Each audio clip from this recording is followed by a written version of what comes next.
বোনেরা, কয়দিন, দুনিয়াটা কিছুই না, এখনো সময় আছে, তওবা করেন। ও আমার কলিজার যুবক, পর্দার আড়ালের মা বোন ও বৃদ্ধ বাবাজি, রহমতের নবী কাদির আম্মা জান আয়েশা রাদিয়াল্লাহু আনহা বলেন, রহমতের নবী বলেন, ও আয়েশা, আমার কান্নার কারণ, মাঝে মাঝে আমার কান্না আসে, আমি চোখের পানি ধরে রাখতে পারি না রে আয়েশা। দুইটা কথা আমার যখন মনে উঠে তখন আমার চোখের পানি পড়তে থাকে, আমি আমার চোখের পানি ধরে রাখতে পারি না, আমি গুনগুন করে কান্না করি। এই একটা বিষয় যখন আমার মনে পড়ে আমি অজর দ্বারায় কান্না করি। কারণ তুমি জানো না রে আয়েশা, তুমি আমার সুখের সময়ের বিবি, তুমি আমার জীবনের খবর জানো না, জীবনটা আমার কত দুঃখে কেটেছে। এ দুনিয়াতে আসি আমি একদিনও আমার বাবাকে বাবা বলে ডাক দিতে পারি নাই রে আয়েশা। আমার বাবার চেহারাটাও দেখতে পারি নাই, আমি এত বড় এতিম। ওই দুঃখের সময় তো তুমি আয়েশা জানো না, ছিলা না, আমার জীবনটা কেমন দুঃখে কেটেছে।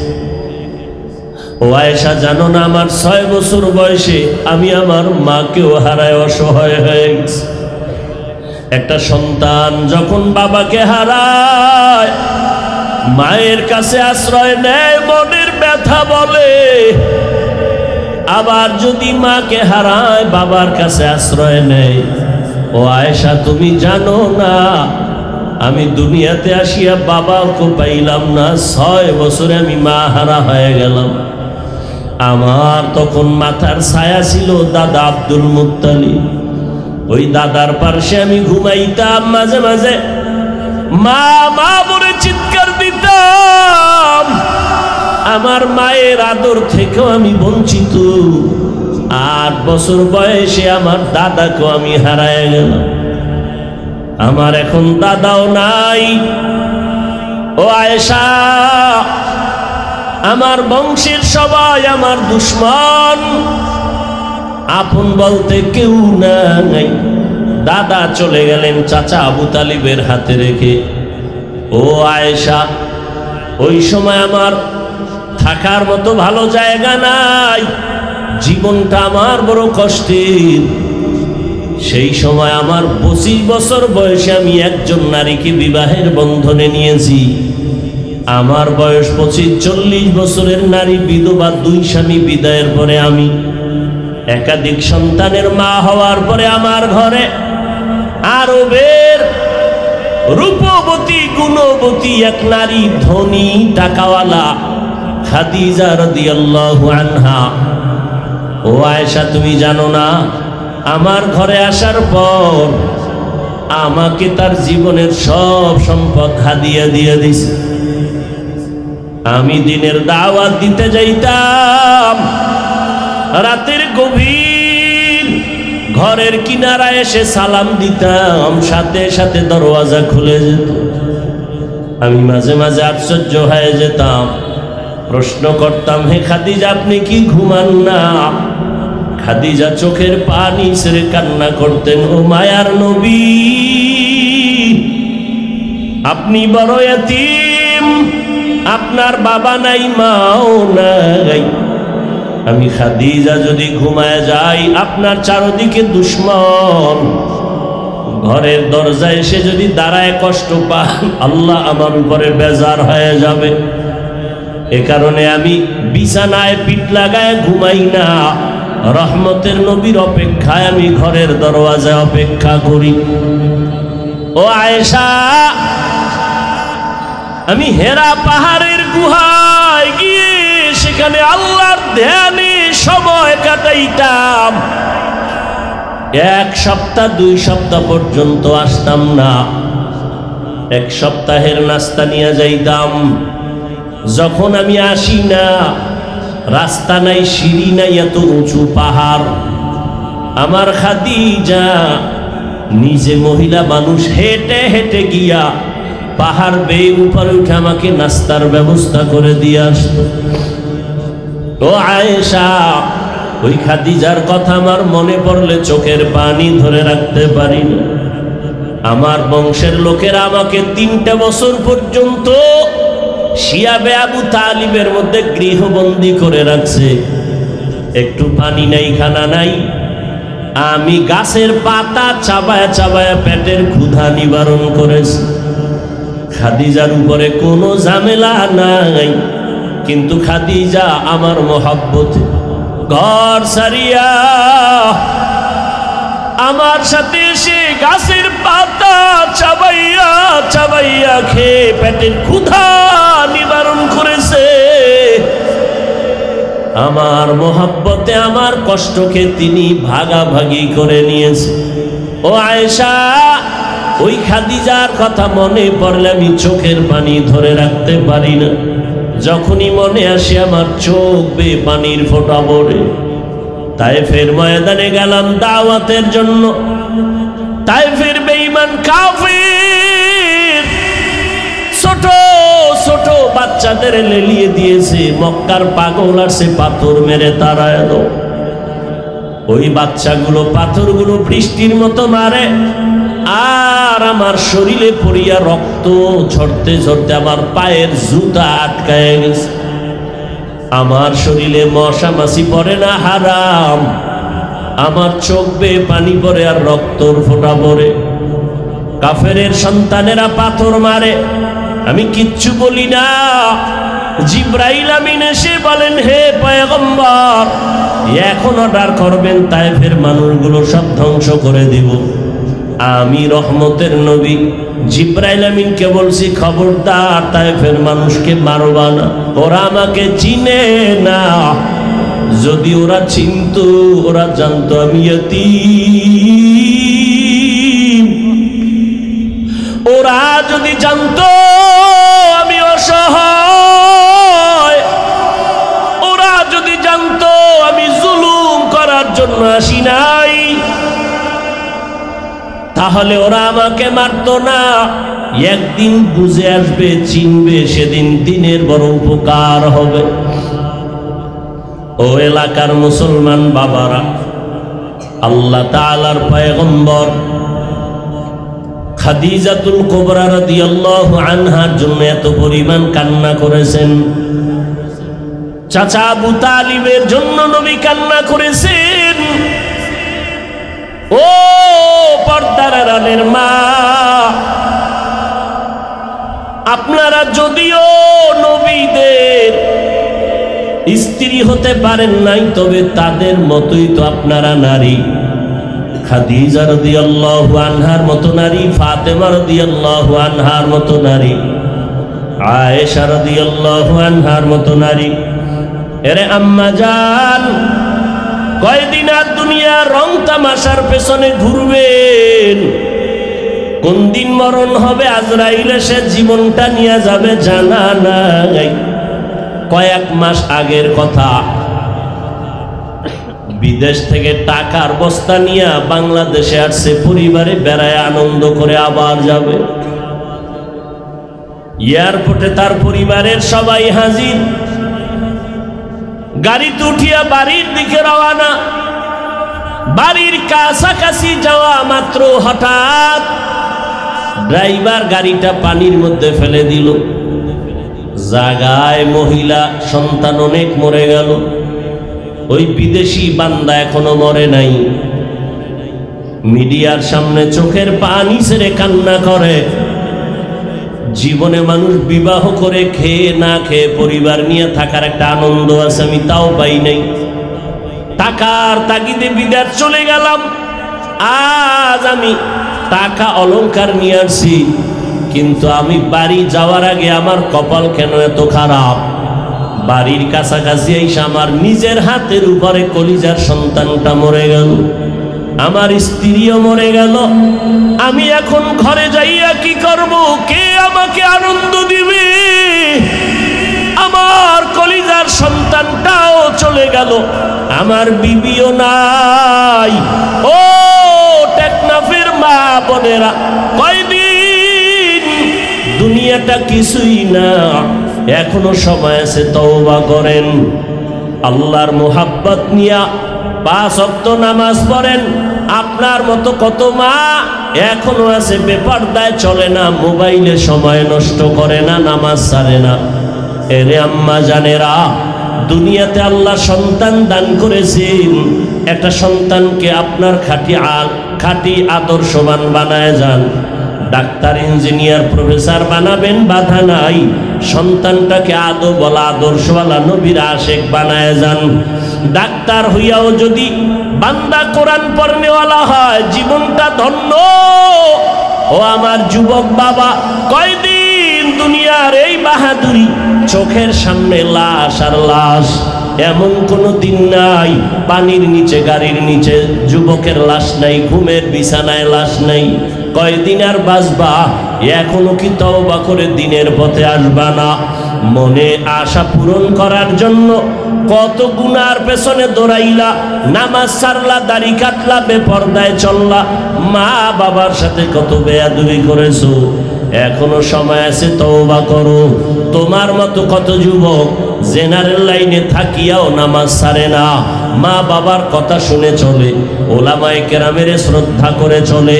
তুমি ডাক্তার হও, ইঞ্জিনিয়ার হও, প্রফেসর হও, তবে বেয়াদব হইও না, মা বাবার দোয়া নিয়ে চলিও। কারণ আল্লাহর কসম, মা বাবার চোখের পানি আর দোয়া ছাড়া জীবনে কোনো সন্তানের সফলতার দরজা খুলবে না। তুমি জানো না যে মা বাবার কত কষ্ট আর মেহনত, যে কারণে তুমি আজকে মানুষ। ওই মা বাবার চোখের পানি আর দোয়ার কারণে তুমি টাকার মালিক, বাড়ি গাড়ির মালিক, সম্মানের মালিক। আজকে অনেকের মা দুনিয়ায় নাই। ওই মা বাবা তোমার আমার জন্য এত চোখের পানি ফেলেছেন, ওই মা বাবার জন্য তুমি কি এক ফোঁটা চোখের পানি ফেলে দোয়া করতে পারো না? রহমতের নবী চোখের পানি ফেলে দোয়া করেন, মা বাবার জন্য কান্না করেন। রহমতের নবীও যদি কাঁদেন, তোমার আমার কপাল কেন খারাপ যে চোখে পানি আসবে না রে বাবা? চোখের পানি ছাড়া দুনিয়ার সফলতা নাই, আখিরাতেরও সফলতা আসবে না। বারবার আল্লাহ বলেন আমাকে ভয় করো। কোরআনের শুরুতেও তাকওয়া ভয়, কোরআনের শেষের আয়াতেও তাকওয়া ভয়। এমন কোন পৃষ্ঠা কোরআনের নাই বললেই চলে যে ভয়ের আওয়াজ নাই। খাউফুন মানিও ভয়, খাশিয়াতুন মানিও ভয়, তাকওয়া মানিও ভয়। পুরুষেরাও বলে আল্লাহকে ভয় কর, নারীদেরও আল্লাহ বলেন আমাকে ভয় করো। কেন এত বারবার আল্লাহ ভয় করতে বলেন? দুনিয়াতেও মানুষ মানুষকে ভয় করে, করে না? করে না? কোন মানুষ কোন মানুষকে ভয় করে? দুর্বল মানুষ শক্তিশালী মানুষের ভয় করে, নিরীহ মানুষ সন্ত্রাসীদেরকে ভয় করে। এক কথায় যারা ভয়ঙ্কর বেয়াদব, এদেরকে মানুষ ভয় করে। বুঝে থাকলে বলেন আমার আল্লাহ কি ভয়ঙ্কর নাকি দয়ালু? কি দুনিয়াতে তো দয়ালুরে কেউ ভয় করে না, করে? ভয়ঙ্করের ভয় করে। তো আল্লাহ যদি দয়ালু হন, তাকে ভয় করব কেন? আসলেই তো আল্লাহ দয়ালু। কেমন দয়ালু? আল্লাহর মতো দয়ালু আর আছে কেউ? দুনিয়ার যত দয়ালু সব দয়ালু স্বার্থপর। দুইজন মানুষ খুঁজে বের করেছিলাম, এদের কোনো স্বার্থ নাই, কিন্তু সোনার বাংলায় তাকায় দেখি এরাও স্বার্থপর। কয়জন? একজন মা আর একজন বাবা। বাংলাদেশে তাকায় দেখলাম স্বার্থের আঘাতে মা বাবাও সন্তানকে হত্যা করে। আছে না নাই? স্বার্থের আঘাতে সন্তান মা বাবাকে হত্যা করে। স্বার্থের টানে স্ত্রী স্বামীকে হত্যা করে, স্বামী স্ত্রীকে হত্যা করে। দুনিয়ার মানুষ মানুষকে দয়া করে, মাঝে মাঝে করে, মাঝে মাঝে করে না। আংশিক করে, মনের মতো করে না।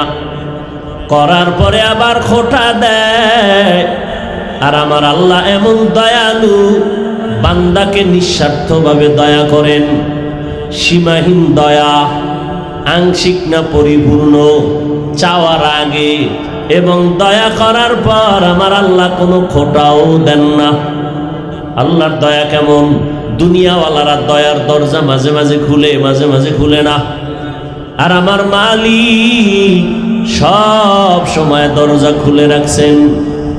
সমুদ্রের মাঝে গিয়া যদি তুমি ডাক দাও আল্লাহ, আল্লাহ বলেন সেখানেও আমি হাজির। আমার দয়ার দরজায় যদি কাফের আমার কাছে কিছু চায়, আমি তাকেও দেই। আমি আল্লাহ কারো কম দেই না। আমার দয়া কাফেরও নেয়, বিধর্মীও নেয়, মুমিনেও নেয়। আমি স্বার্থপর না।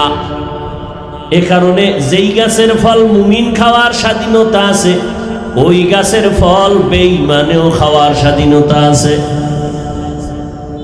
মুমিন যেই নদীর মাছ খায়, বেঈমানেরাও খায়, বাধা নাই।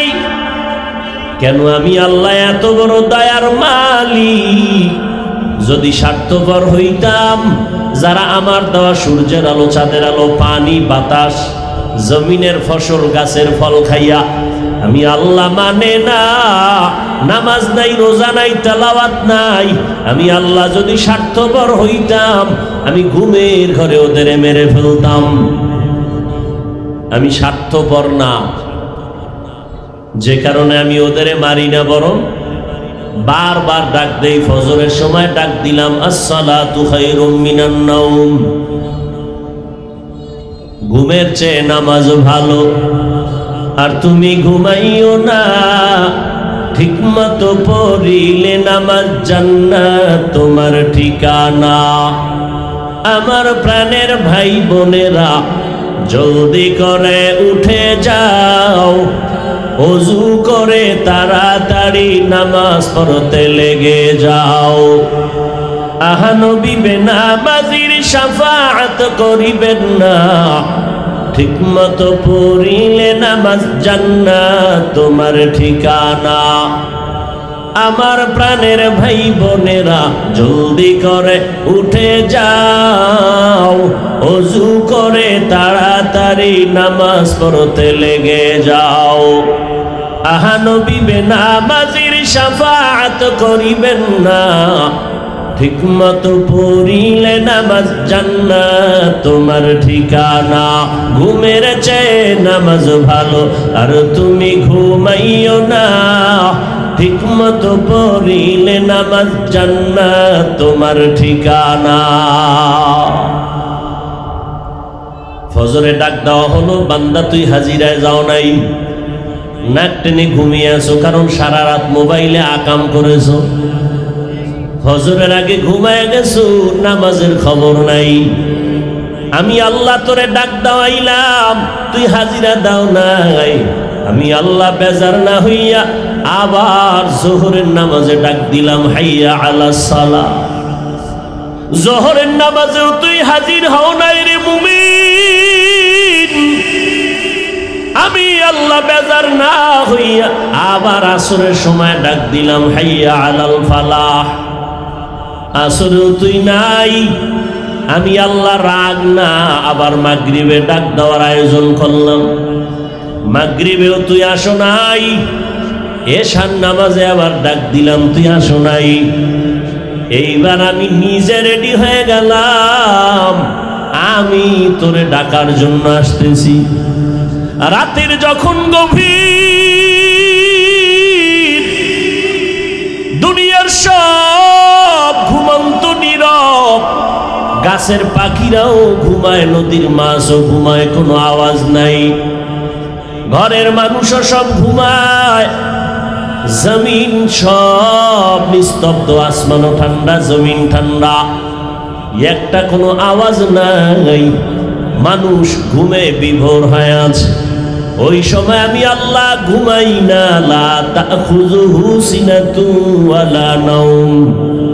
আমি আল্লাহ আমার আদরের গোলামদেরকে ডাকার জন্য আমি আল্লাহ প্রথম আসমানে হাজির হয়ে গেল। অতিও গভীর হয় রজনী যখন নীরবে প্রভুর নাম জপিও তখন, প্রভুর করুণা যদি পাইবারে চাও, গভীর রাতে উঠে প্রভুর গুণগান গাও। আল্লাহ কোথায় আছেন? প্রথম আসমানে এসে বান্দাকে ডাকেন। মুয়াজ্জিন ডাকছে, যাও নাই, এখন আমি ডাকতে আসছি। আলা আমি মুস্তাগফিরিন ফাগফির আলা। এ অপরাধী গুনাহগার, কি পরিমাণ গুনাহ করেছো, আয় আমার কাছে ক্ষমা চা। এখন ক্ষমা চাবি, চোখের পানি ছেড়ে দিবি। চোখের পানিটা গালের নিচে যাওয়ার আগে তোর জীবনের গুনাহগুলো মাফ করে দিব। আতিনা ফি দারে দুনিয়া না হাসান, আতিনা ফি দারে উকবা না হাসান, ইয়া গিয়াসাল মুস্তাগীসিন ইহদিনা লাফতিখারা বিল উলুমে ওয়াল গিনা। হর ঘড়ি দেনে কো তু তৈয়ার है, जो न मांगे उससे तू बेजार है। আমি আল্লাহ গভীর রাত্রে ডাক দিলাম, আলামিন মুস্তারজিকিন ফারজুকা। কার টাকা পয়সা লাগবে, রিজিক লাগবে, বল, আমি আল্লাহ দেওয়ার জন্য আসছি। কোন সময়? ঘুমাইতেছেন আপনারা? কোন সময় আল্লাহ আসেন? কোন দিন? হ্যাঁ, বান্দার থেকে কিছু নিতে না দিতে? আপনাদের কিছু লাগে না? নাক টেনে ঘুমান কেন? বাবায় যদি গভীর রাতে ঘরের দরজায় এসে আসি, দরজা খোল, বিপদে আছে। এমন কোন মোহাব্বতের সন্তান নাই যে ঘুমায় থাকবে, সাথে সাথে দরজা খুলে বাবা কেন আসছে। ছাত্রের দরওয়াজার কিনারায় গভীর রাতে যদি কোনো শিক্ষক এসে নক দেয়, ও আমার কলিজার ছাত্র, বাবা আমি ঘুমাই নাই, তোমার কাছে আসছি জরুরত। এমন কোন মোহাব্বতের ছাত্র নাই যে ঘুমায় থাকবে, বরং দরজা খুলে বলবে, হযরত কেন আসছেন? তোমার আমার আসল মালিক আমার আল্লাহ। রাতের গভীরে বান্দাকে ডাকেন, বান্দা টাকা লাগলে বল, বাড়ি লাগবে বল, গাড়ি লাগবে বল, জীবনে কি প্রয়োজন বল। রহমতের নবী বলেন, একটা জুতার ফিতাও যদি ছিঁড়ে যায় আমার আল্লাহর কাছে বলো, আমার আল্লাহ কুদরতের দরজা খুলে দিবি। রহমতের নবীর থেকে দামি আর কেউ আছে? সেই নবীর কোনো প্রয়োজন হলে কার কাছে চাইতেন? নবী যদি আল্লাহর কাছে চাইতে পারেন, আপনি কেন চান না? নবী বলেন, ইযা সাআলতা ফাসআলিল্লাহ ওয়া ইযা ইসতাআনতা ফাসতাইন বিল্লাহ। কিছু যদি চাইতে হয় আমার আল্লাহর কাছে চাও, দুনিয়ার কারো কাছে চাইবা না, কারণ দুনিয়ার সবাই ফকির, আমার আল্লাহ হলেন ধনী। আমার আল্লাহ কি? আমার আল্লাহ শুধু ধনী না, আমার আল্লাহ প্রশংসিত ধনী। দুনিয়ার ধনীদের বদনাম আছে, আমার আল্লাহর বদনাম আছে। ইয়া আইয়ুহান নাস আনতুমুল ফুকারাউ ইলাল্লাহ ওয়াল্লাহু হুয়াল গনিয়্যুল হামিদ।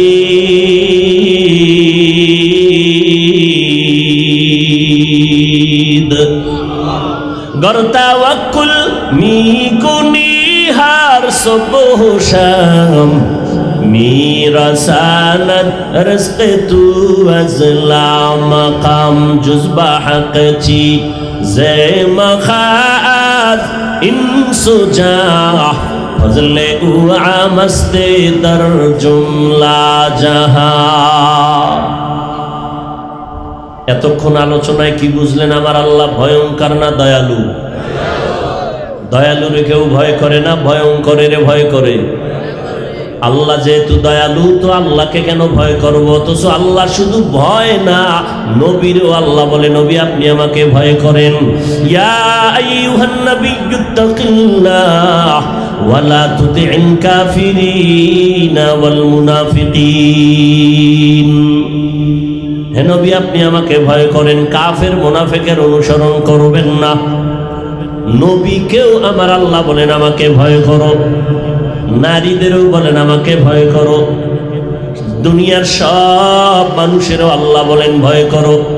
ইয়া আইয়ুহান নাসুত্তাকু রাব্বাকুম, ও দুনিয়ার মানুষ তোমাদের রবের ভয় করো। দুনিয়ার সব মানুষকে বললেন, বেঈমানকেও বললেন, মুমিনেরও বললেন। ইয়া আইয়ুহাল্লাযীনা আমানুত্তাকুল্লাহা ওয়া কুলু কাওলান সাদীদা। বারবার আল্লাহ মুমিনকে বলেন ভয় কর, ভয় কর। আল্লাহ বারবার কেন ভয় করতে বলেছেন? অথচ আল্লাহ হলেন দয়ালু, আল্লাহ তো ভয়ঙ্কর না। আল্লাহ কেমন দয়ালু, যার কোনো তুলনা নাই। আল্লাহ পাকের দয়া ছাড়া জমিনে কেউ চলার উপায় নাই। আমরা যে রাতের বেলা ঘুমিয়ে যাই, সকালবেলা ঘুম থেকে উঠার জন্য কার দয়া লাগে? আল্লাহ যদি দয়া না করেন ঘুম থেকে উঠা সম্ভব না। আল্লাহর হুকুমে নিঃশ্বাস ভেতরে যায়, আবার হুকুম দিলে বাহিরে আসে। যদি আল্লাহ হুকুম না দেয় নিঃশ্বাস আর চলবে না। হসপিটালের মধ্যে রুগীরে নিয়ে নাকের মধ্যে অক্সিজেনের পাইপ লাগায় রাখছে, আইসিইউতে ঢুকাইছে, মিনিটে মিনিটে বিল উঠে। 1 ঘন্টা আইসিইউতে ঢুকলা এত টাকা, 2 ঘন্টা এত টাকা। অক্সিজেন না থাকলে বাঁচবে না। কিন্তু দেখছেন নি, চোখে দেখা গেল পাইপ লাগানো। কিন্তু আমরা যেই হাঁটা চলা করি, চলাফেরা করি, এর মধ্যে 1 সেকেন্ডে আমার মাওলার অক্সিজেন বন্ধ আসেনি। আল্লাহরে কয় টাকা বিল দিয়েছেন? 24টা ঘন্টা ঘুমাইয়ে আছেন, সেখানে অক্সিজেন লাগে না? কথা বলেন না কেন? তাহলে পাইপ ছাড়া আল্লাহ পাক টোটাল একটা আইসিইউর মধ্যে আমাদের রাখছেন। 5 মিনিট যদি অক্সিজেন বন্ধ হয়ে যায়, বান্দা আর বেঁচে থাকার কোনো উপায় নাই। আল্লাহ কয় হসপিটালে ঢুকিয়ে, আইসিইউর মধ্যে ঢুকিয়া লক্ষ লক্ষ টাকা অক্সিজেনের বিল দাও। আমি আল্লাহ তোরে 24 ঘন্টা অক্সিজেনের মাঝে রাখছি, কয় টাকা বিল দিছো? দিছেন 1 টাকাও? আল্লাহ বলে বিল লাগবে না, বরং তোর কল্যাণে তুই 5 ওয়াক্ত নামাজ আদায় কর, মা বাবার খেদমত কর, ওলামায়ে কেরামের পরামর্শ নিয়ে চল, আমার হুকুম মেনে গুনাহ থেকে নিজেরে বাঁচায় চল। আমি আল্লাহ তোকে দুনিয়ায় বাদশা বানাবো, পরকালে বিনা হিসাবে জান্নাত দিব। গুনাহ থেকে নিজেকে বাঁচাইও। কেন? আল্লাহ ভয়ঙ্কর না, এটাই সত্য। তবে মুফাসসিরিনে কেরাম বলেন না, আল্লাহ একটা সময় বান্দার জন্য বড় ভয়ঙ্কর হবেন। সেই দিন হবে কিয়ামতের দিন। আল্লাহ ওই দিন এমন ভয়ঙ্কর হবেন যে নবীদের গুনাহ নাই, তারাও কান্না শুরু করবে ভয়ে। সেদিন এতটা আল্লাহ রাগান্বিত হবেন, এই পুরা জমিন হবে কিয়ামতের মাঠ। আরাফার ময়দান হবে আল্লাহর এই স্টেজ বা আদালত। কেউ বলেন সিরিয়ার জমিন হবে আদালত, গোটা দুনিয়ার জমিনটা হবে কিয়ামতের মাঠ। সমতল জমিন, মানুষগুলো সব, নারী পুরুষ সব উলঙ্গ দাঁড়াবে। আম্মা জান আয়েশা রাদিয়াল্লাহু আনহা বলেন, ইয়া রাসূলুল্লাহ, মানুষ উলঙ্গ সব নারী পুরুষ একসাথে দাঁড়াবে, লজ্জা লাগবে না?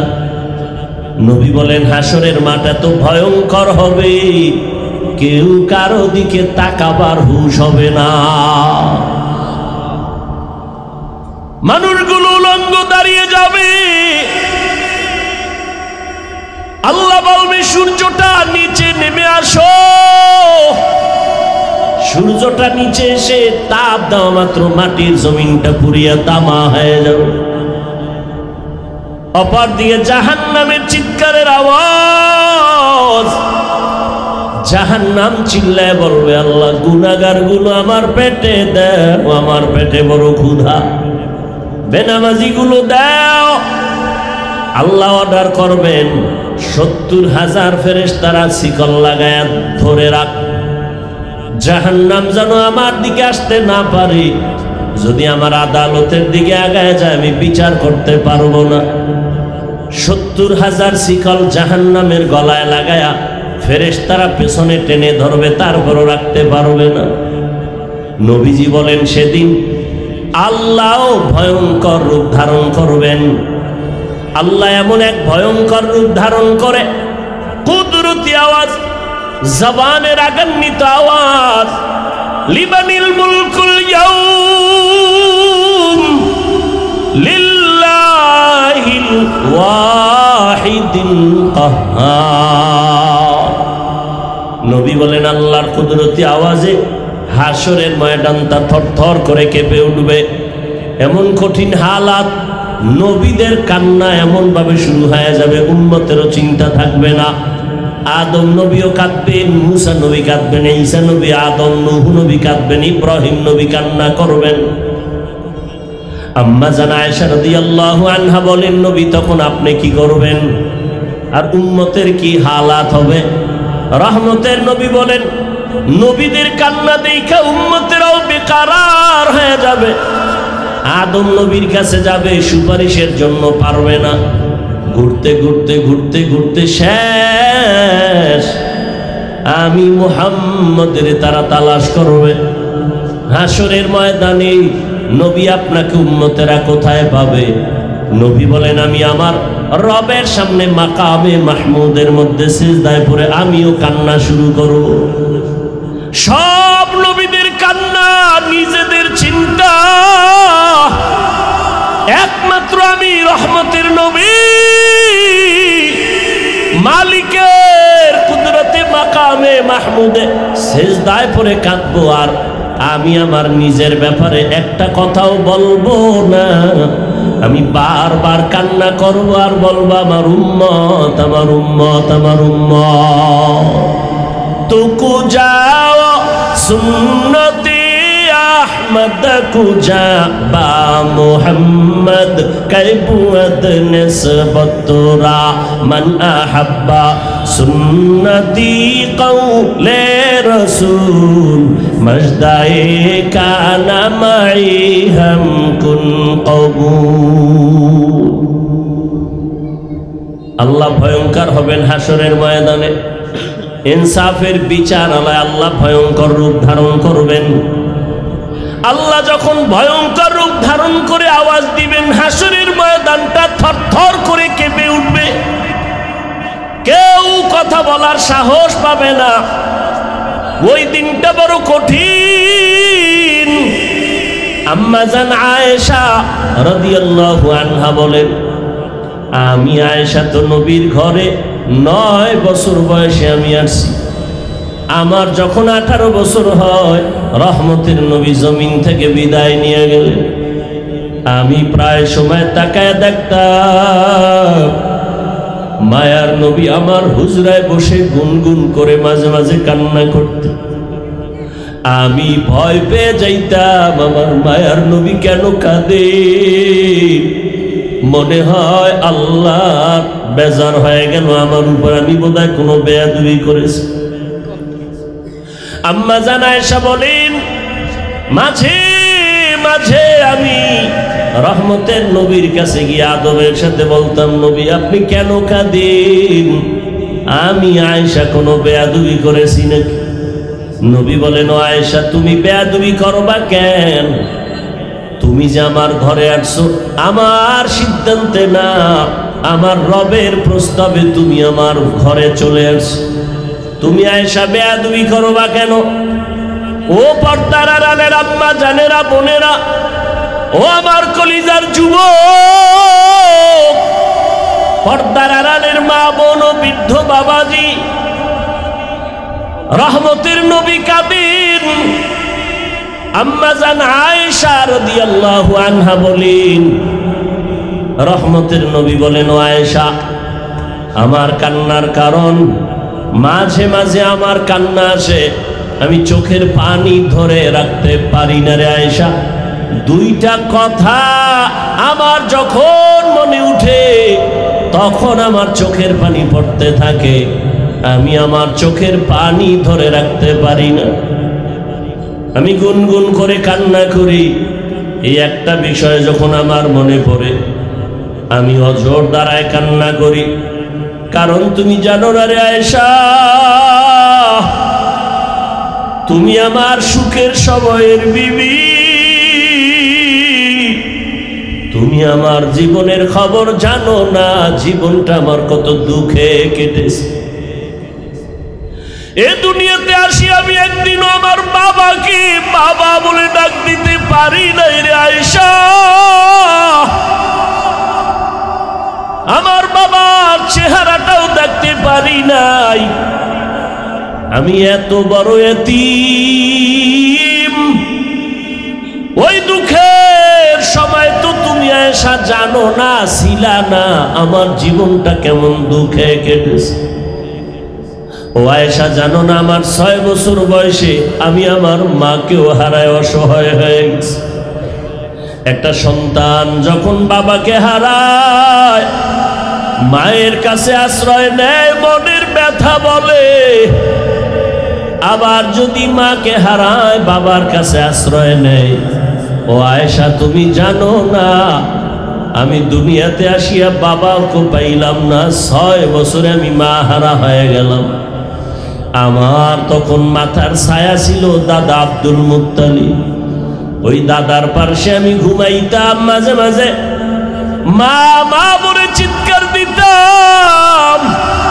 আমার মায়ের আদর থেকেও আমি বঞ্চিত। 8 বছর বয়সে আমার দাদাকেও আমি হারায় গেলাম।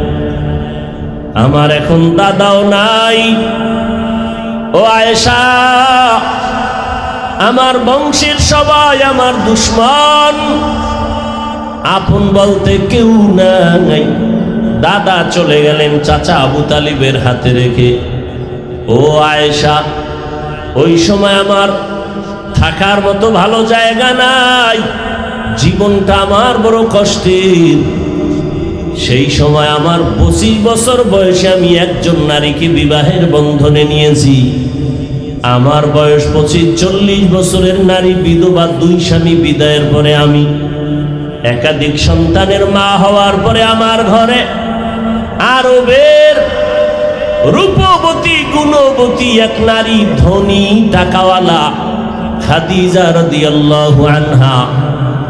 ও আয়েশা তুমি জানো না, আমার ঘরে আসার পর আমাকে তার জীবনের সব সম্পদ হাদিয়া দিয়ে দিছে। আমি দিনের দাওয়াত দিতে যাইতাম, রাতের গভীর ঘরের কিনারায় এসে সালাম দিতাম, সাথে সাথে দরওয়াজা খুলে যেত। আমি মাঝে মাঝে আশ্চর্য হয়ে যেতাম, প্রশ্ন করতাম, হে খাদিজা আপনি কি ঘুমান না? খাদিজা চোখের পানি ছেড়ে কান্না করতেন, ও মায়ার নবী আপনি বড় এতিম, আপনার বাবা নাই মাও নাই। আমি খাদিজা যদি ঘুমায় যাই, আপনার চারদিকে দুশ্মন ঘরের দরজায় এসে যদি দাঁড়ায় কষ্ট পান, আল্লাহ আমার উপরে বেজার হয়ে যাবে। এ কারণে আমি বিছানায় পিঠ লাগায় ঘুমাই না, রহমতের নবীর অপেক্ষায় আমি ঘরের দরওয়াজায় অপেক্ষা করি। ও আয়েশা, আমি হেরা পাহাড়ের গুহায় গিয়ে সেখানে আল্লাহর ধ্যানে সময় কাটাইতাম। 1 সপ্তাহ 2 সপ্তাহ পর্যন্ত আসতাম না। 1 সপ্তাহের নাস্তা নিয়ে যাইতাম। যখন আমি আসি না, রাস্তা নাই, সিঁড়ি নাই, এত উঁচু পাহাড়। আমার খাদিজা নিজে মহিলা মানুষ হেঁটে হেঁটে গিয়া পাহাড় বেয়ে উপরে উঠে আমাকে নাস্তার ব্যবস্থা করে দিয়ে আসতো।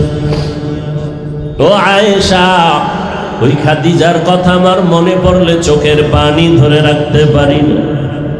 আমার বংশের লোকেরা আমাকে 3টে বছর পর্যন্ত শিয়াবে আবু তালিবের মধ্যে গৃহবন্দী করে রাখছে। একটু পানি নাই, খানা নাই, আমি গাছের পাতা চাবায়া চাবায়া পেটের ক্ষুধা নিবারণ করেছি। খাদিজার উপরে কোনো ঝামেলা নাই, কিন্তু খাদিজা আমার মহব্বতে ঘর সারিয়া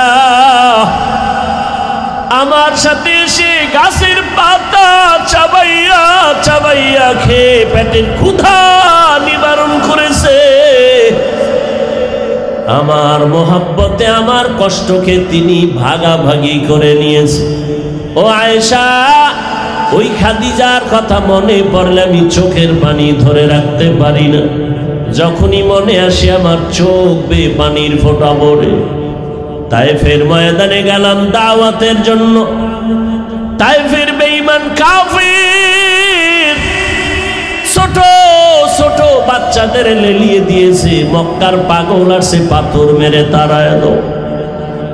ওই বাচ্চাগুলো পাথরগুলো বৃষ্টির মতো মারে, আর আমার শরীরে পড়িয়া রক্ত ঝরতে ঝরতে আমার পায়ের জুতা আটকায় গেছে। আমার শরীরে মশা মাছি পড়ে না, হারাম। আমার চোখ বেয়ে পানি পড়ে আর রক্তর ফোঁটা পড়ে।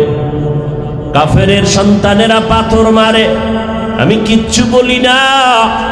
জিব্রাইল আমিন এসে বলেন, হে পয়গম্বর, এখন অর্ডার করবেন তায়েফের মানুষগুলো সব ধ্বংস করে দিব।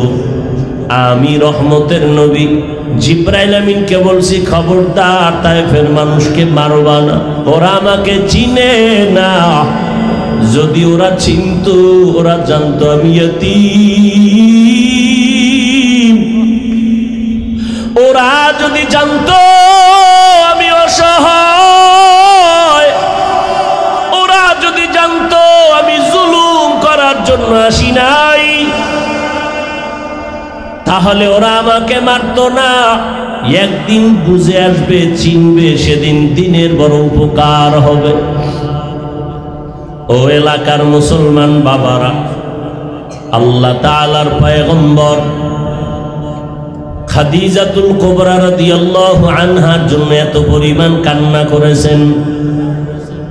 চাচা আবু তালিবের জন্য নবী কান্না করেছেন। ও পর্দার আড়ালের মা, আপনারা যদিও নবীদের স্ত্রী হতে পারেন নাই, তবে তাদের মতোই তো আপনারা নারী। খাদিজা রাদিয়াল্লাহু আনহার মতো নারী, ফাতেমা রাদিয়াল্লাহু আনহার মতো নারী, আয়েশা রাদিয়াল্লাহু আনহার মতো নারী। এরে আম্মা জান, কয়দিন আর দুনিয়ার রং তামাশার পেছনে ঘুরবেন? কোন দিন মরণ হবে, আজরাইল এসে জীবনটা নিয়ে যাবে জানা নাই। কয়েক মাস আগের কথা, বিদেশ থেকে টাকার বস্তা নিয়ে বাংলাদেশে আসছে, পরিবারে বেড়ায় আনন্দ করে আবার যাবে। এয়ারপোর্টে তার পরিবারের সবাই হাজির। গাড়িতে উঠিয়া বাড়ির দিকে রওনা। বাড়ির কাছাকাছি যাওয়া মাত্র হঠাৎ ড্রাইভার গাড়িটা পানির মধ্যে ফেলে দিল। জাগায় মহিলা সন্তান অনেক মরে গেল। ওই বিদেশি বান্দা এখনো মরে নাই। মিডিয়ার সামনে চোখের পানি ছেড়ে কান্না করে। জীবনে মানুষ বিবাহ করে খেয়ে না খেয়ে পরিবার নিয়ে থাকার একটা আনন্দ আছে, আমি তাও পাই নাই। টাকার তাগিদে বিদেশ চলে গেলাম। আজ আমি টাকা অলংকার নিয়ে আসছি, কিন্তু আমি বাড়ি যাওয়ার আগে আমার কপাল কেন এত খারাপ। বাড়ির কাছাকাছি এসে আমার নিজের হাতের উপরে কলিজার সন্তানটা মরে গেল, আমার স্ত্রীও মরে গেল।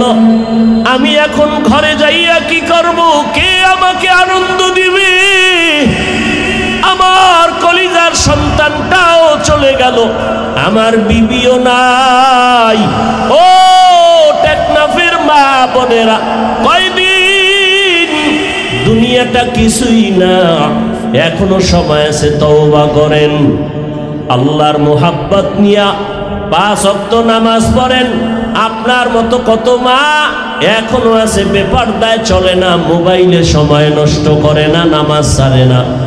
এরে আম্মা জানেরা, দুনিয়াতে আল্লাহ সন্তান দান করেছেন, একটা সন্তানকে আপনার খাঁটি আদর্শবান বানায় যান। ডাক্তার, ইঞ্জিনিয়ার, প্রফেসর বানাবেন, বাধা নাই।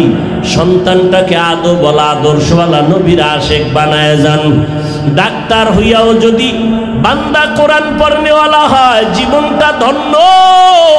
ও আমার যুবক বাবা, কয়দিন দুনিয়ার এই বাহাদুরি, চোখের সামনে লাশ আর লাশ।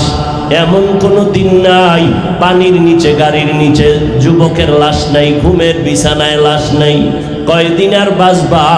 এখনো কি তওবা করে দিনের পথে আসবা না? মনে আশা পূরণ করার জন্য কত গুনার পেছনে দৌড়াইলা, নামাজ ছাড়লা, দাড়ি কাটলা, বেপরদায় চললা, মা বাবার সাথে কত বেয়াদবি করেছো। এখনো সময় আছে, তওবা করো। তোমার মতো কত যুবক জেনারেল লাইনে থাকিয়াও নামাজ ছাড়ে না, মা বাবার কথা শুনে চলে, ওলামায়ে কেরামের শ্রদ্ধা করে চলে। তুমি ডাক্তার হও, ইঞ্জিনিয়ার হও, প্রফেসর হও, তবে বেয়াদব হইও না, মা বাবার দোয়া নিয়ে চলিও। কারণ আল্লাহর কসম, মা বাবার চোখের পানি আর দোয়া ছাড়া জীবনে কোনো সন্তানের সফলতার দরজা খুলবে না। তুমি জানো না যে মা বাবার কত কষ্ট আর মেহনত, যে কারণে তুমি আজকে মানুষ। ওই মা বাবার চোখের পানি আর দোয়ার কারণে তুমি টাকার মালিক, বাড়ি গাড়ির মালিক, সম্মানের মালিক। আজকে অনেকের মা দুনিয়ায় নাই। ওই মা বাবা তোমার আমার জন্য এত চোখের পানি ফেলেছেন। ওই মা বাবার জন্য তুমি কি এক ফোঁটা চোখের পানি ফেলে দোয়া করতে পারো না? রহমতের নবী চোখের পানি ফেলে দোয়া করেন, মা বাবার জন্য কান্না করেন। রহমতের নবীও যদি কাঁদেন, তোমার আমার কপাল কেন খারাপ যে চোখে পানি আসবে না রে বাবা? চোখের পানি ছাড়া দুনিয়ার সফলতা নাই, আখিরাতেরও সফলতা আসবে না। আল্লাহ তাআলা বলেন, আমার আদালত বড় ভয়ঙ্কর। ওই ভয় অন্তরে জমা করিয়া দুনিয়াতে গুনাহ ছেড়ে তওবা করো, আল্লাহর কাছে কান্না করো, গুনাহ থেকে ক্ষমা চাও। চোখ দুইটা বন্ধ করলে দেখা যাবে আমার মতো গুনাহগারের জমিনে কেউ নাই। গুনাহের কারণে হাত না পাক, চোখ না পাক, জিহ্বা না পাক, অন্তর না পাক। আল্লাহর দরবারে ক্ষমা চাও, নামাজি হয়ে যাও, আল্লাহর কাছে সিজদা দিয়ে কান্না করো। আল্লাহ বলেন, বান্দা যখন কান্না করবে চোখের পানি ছাড়িয়া, গালের নিচে চোখের পানি যাওয়ার আগে আমি আল্লাহ তার জীবনের সব গুনাহ মাফ করে দিব। ভাইরা আমার, আল্লাহর নবী বলেন, ও আয়েশা, দুই কথা মনে পড়লে আমার বেশি কান্নার আওয়াজ। এখনো খাদিজার কথা মনে পড়লে কান্না করি। আর একটা বিষয় হলো, আল্লাহ যেই দিকে ইঙ্গিত করে বলছেন, আমাকে ভয় করো, আমার আদালতের ভয়, গুনাহ ছাড়ো, ওই আদালতের কথা যখন আমার মনে পড়ে, আমি চোখের পানি ধরে রাখতে পারি না। আমি রহমতের নবী কান্না করি, হাসরের ময়দান আমার উম্মতের কি উপায় হবে? যেদিন নবীরা পর্যন্ত কান্নায় বিভোর, একটা নেকির টান পড়বে, কেউ কারো সহযোগিতা করবে না। হাদিসে পাকে নবী বলেন, এক আল্লাহর বান্দা হাসরের ময়দানে সব বান্দার আমল নামা ওজন দিতে গিয়া মাত্র একটা নেকের টান, আল্লাহ বলবে, একটা নেক তোমার আমল নামায় চলে আসলে তুমি জান্নাত পেয়ে যাইবা। দেখো তোমার আত্মীয় স্বজন কেউ একটা নেক দেয়নি। আল্লাহর বান্দা দৌড়াবে, সন্তানের কাছে গিয়া বলবে, বাবা, জীবনে কষ্ট করে তোমাকে খাওয়াইছি, নিজে খাওয়ার চিন্তা করি নাই, আজ আমি বিপদে পড়েছি, একটা নেক আমাকে দাও। সন্তান বলবে, আমার বাবা ছিল ঠিক, তবে তুমি আমার বাবা আমি বিশ্বাস করি না। এভাবে ঘুরতে ঘুরতে ঘুরতে ঘুরতে কেউ একটা নেক দেয় না, মাত্র একটা নেক হলেই জান্নাত পাবে। কেউ দেয় না, মাও না, বাবাও না, পরিবারের কেউ না। এখন নিরুপায়, চোখে পানি, কান্না করতেছে, কই পাবো একটা নেক? এক নেক হলে আমি জান্নাত পাবো। আল্লাহর বান্দা নিরুপায় হইয়া কান্না করে করে এখন যা আল্লাহর আদালতে যাবে। হঠাৎ করে দেখে পার্শ্বে একজন বুড়া মানুষ বসে বসে কান্না করে।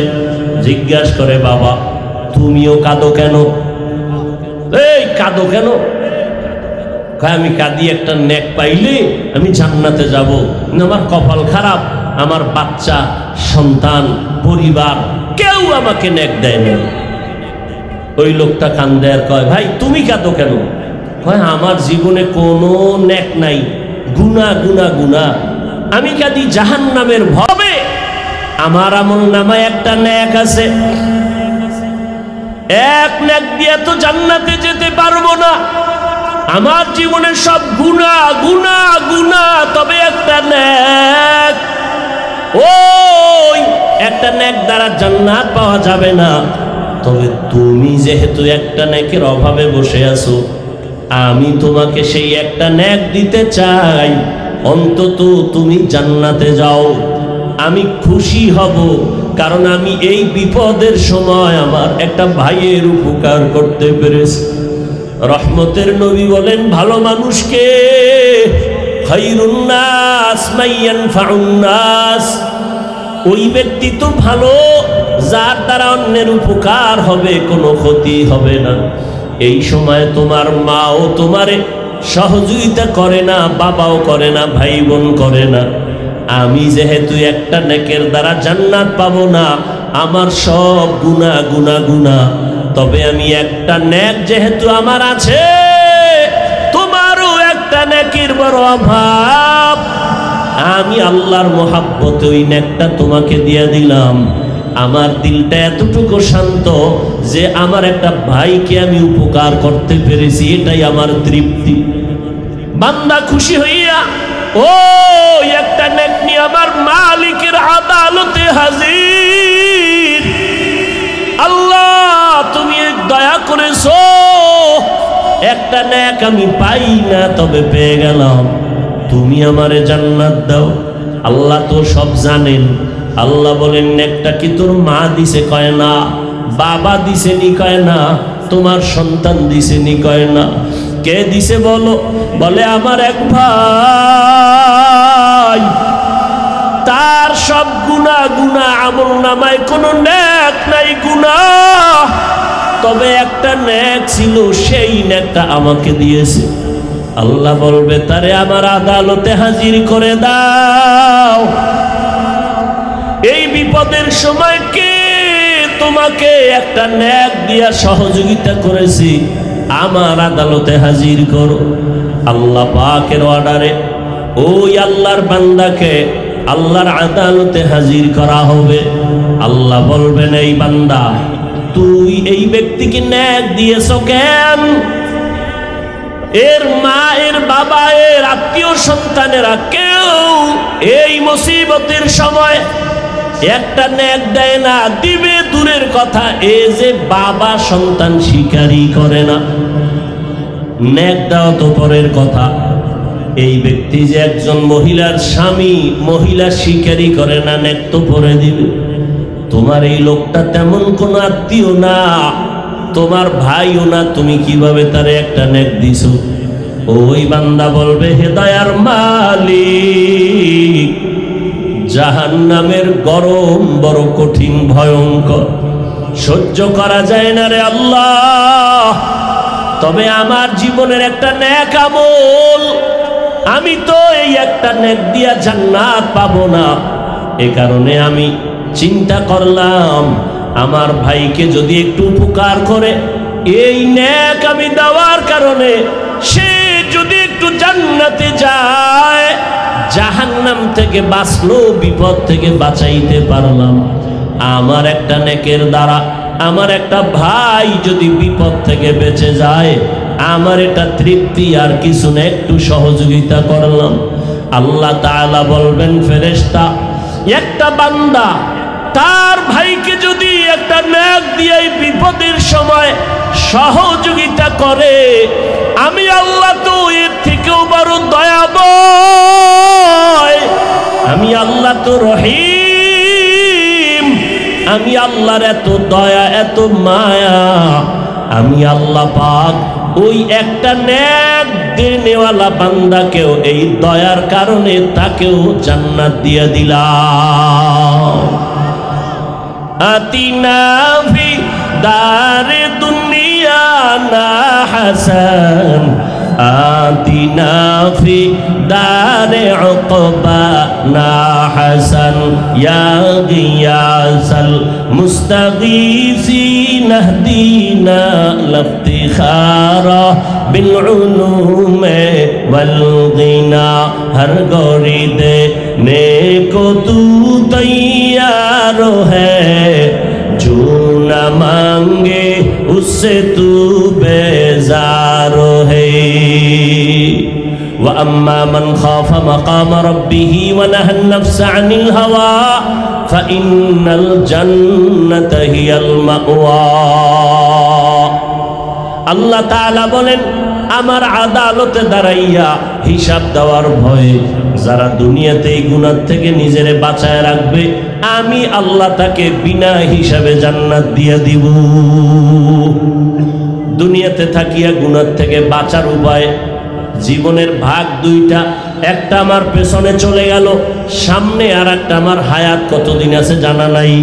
তবে পিছনের জীবনে গুনাহ অনেক করে ফেলেছি, সামনের জীবনেও গুনাহ হতে পারে। এই দুই লাইনের গুনাহ থেকে কিভাবে বাঁচব? পিছনের গুনাহ থেকে বাঁচার জন্য একটা মেডিসিন লাগবে, সামনের গুনাহ থেকে পবিত্র থাকার জন্য আর একটা মেডিসিন লাগবে।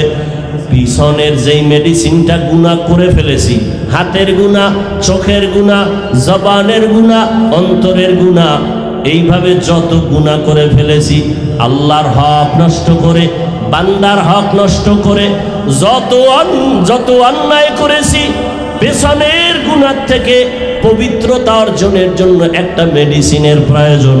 ওই মেডিসিনটা না থাকলে পেছনের গুনাহ থেকে আমার ক্ষমা হবে না। সামনের জীবনে যেন আমার চলার পথে কোনো গুনাহ না হয়, ওই গুনাহ থেকে বাঁচার জন্য আর একটা মেডিসিন লাগবে। এই দোনোটা মেডিসিন অর্জন করার একমাত্র জায়গা হলো আল্লাহওয়ালাদের নেক নজর। লিকুল্লি শাইইন মা'দিনুন ওয়া মা'দিনুত তাকওয়া কুলুবুল আরিফিন। ভালো ভালো জিনিস রাখার গোডাউন আছে, তাকওয়ার গোডাউন হলো একমাত্র আল্লাহর প্রিয় বান্দা যারা আরেফ, আরেফিন, আল্লাহকে চিনেন, আহলুল্লাহ যাদের বলা হয়, তাদের নেক নজর লাগাও। তাদের নজরের মধ্যে পাওয়ার আছে। আল্লাহর নবী বলেন, ক্বালা রাসূলুল্লাহ সাল্লাল্লাহু আলাইহি ওয়া আলিহি ওয়াসাল্লাম, ইত্তাকু ফিরাসাতাল মুমিন ফাইন্নাহু ইয়ানজুরু বিনুরিল্লাহ। আল্লাহর নবী বলেন, আল্লাহর বিশেষ যারা পাওয়ারওয়ালা বান্দা, এদের ফেরাসাতের পাওয়ার থেকে তোমরা সতর্ক, ভয় থাকিও, কারণ এরা অনেক কিছু দেখেন যেটা তোমরা দেখো না। আল্লাহ তাদেরকে স্পেশাল পাওয়ার দান করেন। এই পাওয়ারের নাম কোরআনের ভাষায় ফুরকান, হাদিসের ভাষায় পাওয়ারের নাম ফেরাসাত। ইয়া আইয়ুহাল্লাযীনা আমানু ইন তাত্তাকুল্লাহ ইয়াজআল লাকুম ফুরকানা। আল্লাহ তাআলা বলেন, ও মুমিন, তাকওয়ার উপরে মুজাহাদা করো, প্রচেষ্টা চালাও, আল্লাহ একটা পাওয়ার দান করবেন। এই পাওয়ারের নাম ফুরকান। মা মা'নাল ফুরকান হুয়া নূরুম মিন ইলাহি।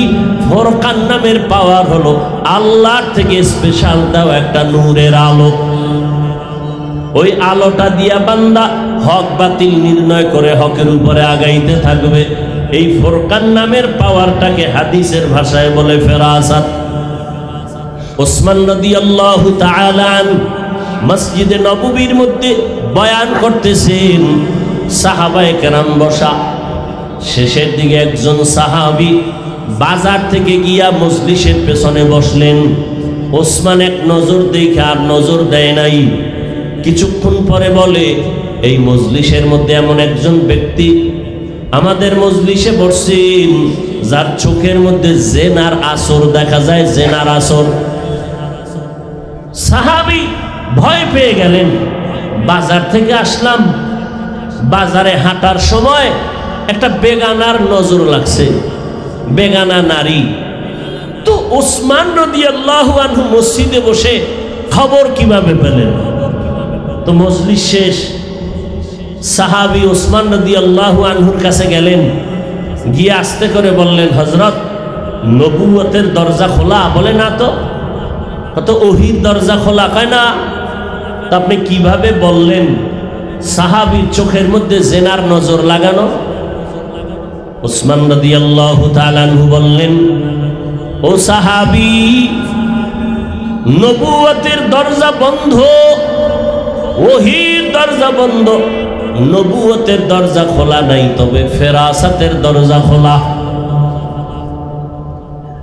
ফাইন্নাহু ইয়ানজুরু বিনূরিল্লাহ, আল্লাহ তাদেরকে এমন একটা নূরের পাওয়ার দান করেন, আলো। কেমন আলো? বলে আমার এই বাতির পাওয়ার 100 পাওয়ারের বাতির আলো একরকম, 1000 পাওয়ারের বাতির আলোতে আরো অনেক দেখা যায়। আল্লাহ তাআলা এই পাওয়ারটা যাকে দান করবেন, সাধারণ মানুষ যা দেখবে না, ওই বান্দা বান্দি তা দেখবেন।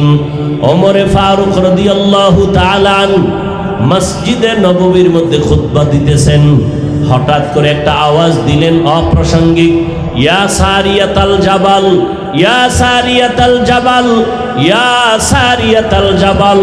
ও সারিয়া, পাহাড় পাহাড় পাহাড়। সারিয়া কই? বলে মদিনাতুল মুনাওয়ারা থেকে 2000 কিলোমিটার দূরে ইরানে যুদ্ধ করতেছে ইসলামের জন্য। সারিয়াকে জিজ্ঞাসা করা হলো, সারিয়া ওমরের আওয়াজটা পেয়েছো? সারিয়া বলে, কাছে বসিয়া যেভাবে শোনা যায় ওইভাবেই ওমরের আওয়াজ শুনেছি। এর নাম ফেরাসাত। দুনিয়ার থেকে বান্দা গুনাহ ছাড়ো, পেছনের গুনাহ থেকে বাঁচার জন্য আলাদা একটা মেডিসিন, সামনে যেন গুনাহ না হয় সেখান থেকে বাঁচার জন্য আর একটা মেডিসিন। দোনোটা মেডিসিন অর্জন করার একমাত্র ঠিকানা আল্লাহর প্রিয় বান্দা আহলুল্লাহ যারা, তাদের সোহবত, তাদের নেক নজর। পেছনের গুনাহ থেকে বাঁচার যে মেডিসিন লাগবে, ওই মেডিসিনের নাম কান্নাওয়ালা তওবা। কি তওবা? কান্নাওয়ালা তওবা। চোরেরে যখন ধরে মানুষ বেতের বাড়ি দেয়, সেও তওবা করে আর চুরি করব না, কিন্তু মন থেকে তওবা করে না, ওই তওবা হবে না।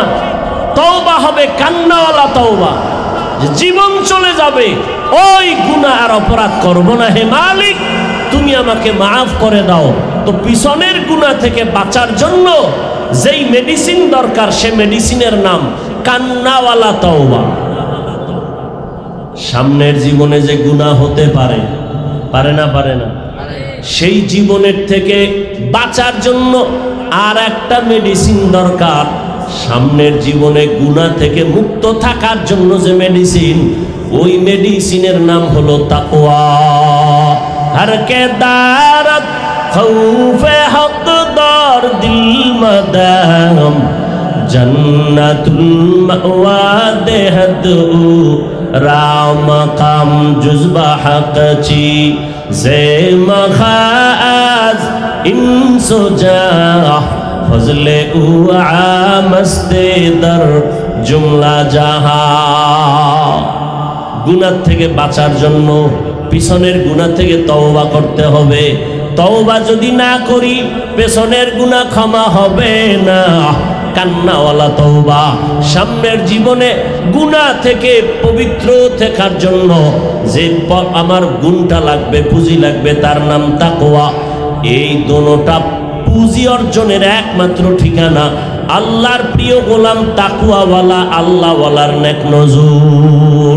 তাদের নজর থাকলেই বান্দা গুনাহ থেকে বাঁচা সম্ভব। আমি মাঝে মাঝে বলি, আমরা যারা আল্লাহওয়ালা মুরব্বীদেরকে মেনে চলার চেষ্টা করি, এরপরও নিজেরা ঠিক থাকতে পারি না, লাইনচ্যুত হয়ে যাই, হাঁটায় ভুল, কথায় ভুল, চলায় ভুল। আর যারা কোনো আল্লাহওয়ালাকে মুরব্বী হিসাবে মেনে চলে না, এদের দুনিয়াও বরবাদ, আখিরাতও বরবাদ। এদের দুনিয়াও বরবাদ, আখিরাতও বরবাদ। এর নবীর উম্মত আল্লাহর ভয় বড় দামি এক সম্পদ। জমিনের একজন বড় রাষ্ট্র পরিচালনা করেন, আপনারা সবাই তার নাম জানেন, বাদশাহ হারুন রশিদ। নাম শুনছেন কোনোদিন? তার স্ত্রীর নাম কি জানেন? কেউ জানেন না? জুবায়দা খাতুন। এত বড় রাষ্ট্রের একজন দায়িত্বশীল বাদশাহ হারুন রশিদ একদিকে রাষ্ট্র চালায়, অন্যদিকে আল্লাহর ঘর মসজিদের ইমামতি করে। রাষ্ট্রের ইমাম তো এমনই হওয়া উচিত যে মসজিদেরও ইমাম হবে, রাষ্ট্রেরও কি হবে? ইমাম হবে। তাহলে দেশে শান্তি হবে। কি বলে? আপনারা যে দ্বিতীয়বার স্বাধীন করে একটা লাভ দেন, যে দ্বিতীয়বার স্বাধীন করেছেন, ফলাফল কি এ বিষয়ে কিঞ্চিত আলোচনা মাগরিবের নামাজের এশার আগে করে গেছেন। স্বাধীন করে যে চিৎকার দিলেন, কি পেয়েছেন? কি যদি আপনার স্বাধীনতা সফল হয়, তাহলে কেন এখনো বাবার সামনে মেয়েকে ধর্ষণ করা হয়? জুলাইয়ের স্বাধীনতার যদি সফল হয়, কেন এখনো স্বামীর সামনে তার স্ত্রীকে ধর্ষণ করা হয়? এখনো কেন পানির মধ্যে লাশ পাওয়া যায়? স্বাধীনতা যদি সফল হয়, এখনো কেন দোকানওয়ালা ব্যবসায়ী কেন নিরাপত্তাহীনতায় ভুগে? বোঝা গেল স্বাধীন সফল হয়নি। সফল স্বাধীনতার জন্য আর একবার যুদ্ধের ময়দানে অবতীর্ণ হতে হবে, এবং সেই স্বাধীন হবে চূড়ান্ত সফলতার স্বাধীন। আর সেই স্বাধীন হবে একমাত্র ইসলামের স্বাধীন। ইসলামের স্বাধীন যতদিন হবে না, ততদিন পর্যন্ত আল্লাহর কসম চাপাবাজি চলবে, জমিনে শান্তি আসবে না, কোনদিন আসবে না, আল্লাহর জাতের কসম। কারণ আমি প্রায় সময় উদাহরণ দেই, লঙ্গি চিনেন? লঙ্গি, এই যে লঙ্গি পরেছি, লঙ্গির মধ্যে গোবর লাগার কারণে পাকনা না পাক? কথা বলেন না কেন? গোবর চিনেন তো? এখন এই লঙ্গির গোবর পাক করার জন্য ব্যবস্থা লাগবে না? কি লাগবে? বেশিরভাগ পানি। কি লাগবে? এখন অচেনা পথে আপনি পানি তালাশ করতেছেন, কাপড়ের গোবর ধোয়ার জন্য আপনি পাইতেছেন না। আধা ঘন্টা ঘুরে ঘাম অস্থির হয়ে বসে আছেন। তো একজনে বলে, ভাই তুমি এত পেরেশান কেন? বলে, আমার কাপড়ে গোবর লাগছে, পাক করা দরকার, পানি পাই না। বলে, আর তুমি পাগল নাকি? তুমি এদিক সেদিক পানি তালাশ করো কেন? তোমার নিজের কাছেই তো স্পেশাল পানি আছে না নাই? ওই পানির নাম কি? পেশাব। আরে ভাই, তুমি এই বুদ্ধিটা আগে আধা ঘন্টা আগে দাও নাই কেন? কইছিলা। তুমি যদি আধা ঘন্টা আগে বলতা তো আমার এত মেহনত করতে হতো না। উনি প্রস্রাবের পানি দিয়া ওনার কাপড়ের গোবর ধুয়ে ফেলছে। বলেন তো কি পরিমাণ পাক হলো কাপড়? সত্য কথাটা বলেন, পাক হয়েছে না নাপাক আরো ছড়ায় গেল? গোবরের নাপাক ধুইতে গিয়া যদি প্রস্রাবের নাপাক পানি দিয়া ধুইতে যায়, তাহলে পাক হয় না, আরো নাপাক ছড়ায়। ঠিক যেই লোকটা সুদ খায়, ঘুষ খায়, দুর্নীতি করে, ধর্ষণ করে, খুনি, চরিত্রহীন এমন একটা মানুষকে যদি বলো আমার টেকনাফ এলাকাটা পবিত্র বানায় দাও, তাহলে পবিত্র হবে না আরো নাপাক ছড়ায় যাবে? আরো নাপাক ছড়ায় যাবে। সহজ কথা, কোনো প্যাচ নাই, কোনো ঝামেলা নাই। আমরা ওলামায়ে কেরামরা কখনো বলেন আমাকে এমপি মন্ত্রী বানাও, এখানে আমাদের বসার ওই চেয়ারের মূল্য নাই। ওলামায়ে কেরামকে আল্লাহ যে স্থায়ী সম্মান দিছেন, এর থেকে আর বড় সম্মান প্রয়োজন হয় না। তাহলে এরপরও আলেমরা মাঠে কেন ভোট চাওয়ার জন্য প্রস্তুতি নিতেছেন? একমাত্র কারণ, ওখানে বসে যে চুরি করে এটা বন্ধ করতে হবে। মানুষের উপরে জুলুম করে, সেটা বন্ধ করতে হবে।